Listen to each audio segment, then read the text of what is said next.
Hello friends, இந்த வீடியோவில் வீட்டில் இருக்கக்கூடிய பிஸ்கெட், பால், அதுக்கப்புறம் சுகர் இதை மட்டுமே பயன்படுத்தி ஒரு சூப்பரான ஸ்வீட் ரெசிபி எப்படி பண்ணுறதுன்னு பார்க்கலாமா? இதை ஈஸியாக பண்ணலாம். 5லிருந்து 10 நிமிஷத்துக்குள்ளேயே பண்ணிடலாம். அவ்வளோ ஈஸி இந்த ஸ்வீட்டு. ஸோ இந்த ஈஸியான ஸ்வீட் ரெசிபி எப்படி பண்ணுறதுன்னு பார்க்கலாமா? இந்த ஸ்வீட் பண்ணுறதுக்கு நான் வீட்டில் இருக்கக்கூடிய மேரி பிஸ்கெட் எடுத்திருக்கேன். 18லேருந்து ஒரு 20 போல் பிஸ்கெட் வந்து நான் எடுத்திருக்கேன். இதை ஒரு மிக்ஸி ஜாரில் ஆட் பண்ணிவிட்டு இதை நல்லா ஃபைன் பவுடராக அரைச்சி எடுத்துக்கணும். இந்த பிஸ்கெட் தான் எடுக்கணும் அப்படின்னு இல்லை, உங்ககிட்ட எந்த பிஸ்கெட் இருக்கோ அதை எடுத்துக்கோங்க. இதை நல்லா அப்படி உடச்சி போட்டு நல்லா ஃபைன் பவுடராக இதை வந்து நம்ம அரைச்சி எடுத்துகிட்டு வந்துடலாம்.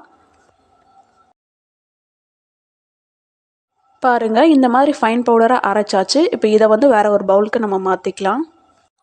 அடுத்ததாக அதே ஜாரில் நான் 4 ஸ்பூன் அளவுக்கு சுகர் ஆட் பண்ணிக்கிறேன். நான் மேரி பிஸ்கெட்டில் வந்து ஸ்வீட்னஸ் கம்மியாக இருக்கும் அப்படின்றதுனால 4 ஸ்பூன் ஆட் பண்ணிக்கிறேன். நீங்கள் எடுத்துருக்கக்கூடிய பிஸ்கெட்டோட ஸ்வீட்னஸ்க்கு ஏற்ற மாதிரி சுகர் லெவல் வந்து அட்ஜஸ்ட் பண்ணி ஆட் பண்ணிக்கோங்க. இப்போ இதையும் வந்து நல்லா ஃபைன் பவுடராக அரைச்சி எடுத்துக்கணும். பாருங்கள், அரைச்சி எடுத்துகிட்டு வந்தாச்சு. அடுத்ததாக இது கூட வந்து நான் ஒரே ஒரு ஏலக்காய் மட்டும் வாசனைக்காக ஆட் பண்ணியிருக்கேன். இது வந்து ஆப்ஷனல், வேணான்னா ஸ்கிப் பண்ணிக்கோங்க. அடுத்ததாக இது கூட ஒரு 2 பிஞ்ச் அளவுக்கு நான் ஃபுட் கலர் ஆட் பண்ணியிருக்கேன். இதுவும் ஆப்ஷனல், வேணான்னா ஸ்கிப் பண்ணிக்கோங்க. அடுத்ததாக இது கூட நம்ம ஏற்கனவே நல்லா ஃபைன் பவுடராக அரைச்சி வச்சுருக்கக்கூடிய பிஸ்கெட் அதை வந்து இதோட ஆட் பண்ணிவிட்டு இது ரெண்டும் வந்து நல்லா மிக்ஸ் ஆகிற அளவுக்கு இன்னொரு டைம் நல்லா இதை அரைச்சி எடுத்துக்கலாம். பாருங்கள், நல்லா ஃபைன் பவுடராக அரைச்சிட்டு வந்தாச்சு. இப்போ இது கூட வந்து நான் ஒரு 1.5 டேபிள் ஸ்பூன் அளவுக்கு நெய் ஆட் பண்ணிக்கிறேன். நீங்கள் இதுக்கு பதில் 1.5 டேபிள் ஸ்பூன் சன்ஃப்ளவர் ஆயில் கூட யூஸ் பண்ணிக்கலாம். இதில் சேர்த்துருக்கக்கூடிய ஃபுட் கலரும் வந்து உங்களுடைய விருப்பம். எந்த கலர் வேணாலும் ஆட் பண்ணிக்கோங்க, இல்லைனாலும் ஸ்கிப் பண்ணிக்கோங்க. அதே மாதிரி ஏலக்காவும் வந்து நான் 1 தான் ஆட் பண்ணிக்கிறேன். நீங்கள் 2, 3 ஆட் பண்ணுறதுனாலும் ஓகே, இல்லைனாலும் ஸ்கிப் பண்ணிக்கோங்க. இப்போ இந்த நெய்யை வந்து இதோட ஆட் பண்ணிவிட்டு மறுபடியும் இதை வந்து நல்லா ஒரு டைம் வந்து நம்ம மிக்ஸ் பண்ணி எடுத்துகிட்டு வந்துடணும். அரைச்சி எடுத்துகிட்டு வந்துடணும். நெய் சேர்க்குறப்போ கொஞ்சம் சாஃப்டாக இருக்கும், அதுக்காக தான் நம்ம நெய் சேர்த்துருக்கோம். பாருங்கள், அரைச்சி எடுத்துகிட்டு வந்தாச்சு. இப்போ இதை வேறு ஒரு பவுலில் மாற்றிட்டு இதுக்கு வந்து ஒரு 4 டேபிள் ஸ்பூன் அளவுக்கு நான் பால் ஆட் பண்ணிக்க போகிறேன்.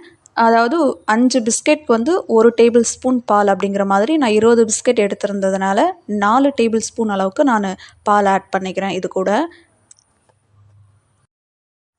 இப்போ இதை வந்து நல்லா பிசைஞ்சு விட்டுக்கணும். நல்லா நம்ம சப்பாத்தி மாவு பதத்துக்கு நல்லா டைட்டாக இதை வந்து பிசைஞ்சு எடுத்துக்கணும். நான் மேரி பிஸ்கெட் எடுத்துக்கிறதுனால 4 டேபிள் ஸ்பூன் பால் வந்து எனக்கு கரெக்டாக இருந்தது. நீங்கள் வேறு ஒரு பிஸ்கெட் எடுக்கிறீங்க, பாலோடைய அளவு வந்து பத்தலை அப்படின்னா இன்னும் 1 டேபிள் ஸ்பூன் இல்லை 2 டேபிள் ஸ்பூன் அளவுக்கு பால் விட்டு கூட நீங்கள் நல்லா இதை வந்து பிசைஞ்சு எடுத்துக்கணும். ஆனால் நல்லா டைட்டாக சப்பாத்தி மாவு மாதிரி ரொம்ப டைட்டாக வந்து பிசைஞ்சு எடுத்துக்கணும். தண்ணி மாதிரி இருந்துடக்கூடாது.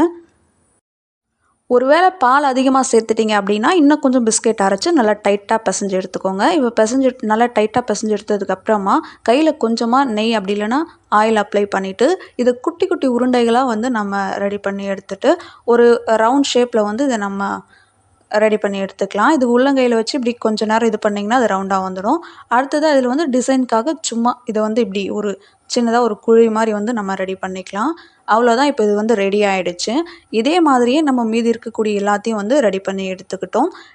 இப்போவே இது வந்து ஸ்வீட் ஓகே தான். பட் இன்னும் கொஞ்சம் டெக்கரேஷன் பண்ணணும் அப்படின்றதுக்காக இதில் வந்து நான் கொஞ்சமாக முந்திரியை வந்து நல்லா க்ரஷ் பண்ணிவிட்டு இதில் கொஞ்சம் கொஞ்சமாக வந்து நான் ஆட் பண்ணிக்கிறேன். நீங்கள் பாதாம் இல்லை பிஸ்தா அந்த மாதிரி கூட வைக்கலாம். நான் வந்து முந்திரியை மட்டும் கொஞ்சம் க்ரஷ் பண்ணிவிட்டு இதோட கூட கொஞ்சமாக வந்து நான் ஆட் பண்ணிக்கிறேன். இது போலவே நம்ம மீதி இருக்கக்கூடிய எல்லா ஸ்வீட்டுக்குமே வந்து நம்ம அந்த கொஞ்சம் கொஞ்சமாக சென்டரில் முந்திரி பருப்பை வந்து க்ரஷ் பண்ணி வச்சுக்கலாம்.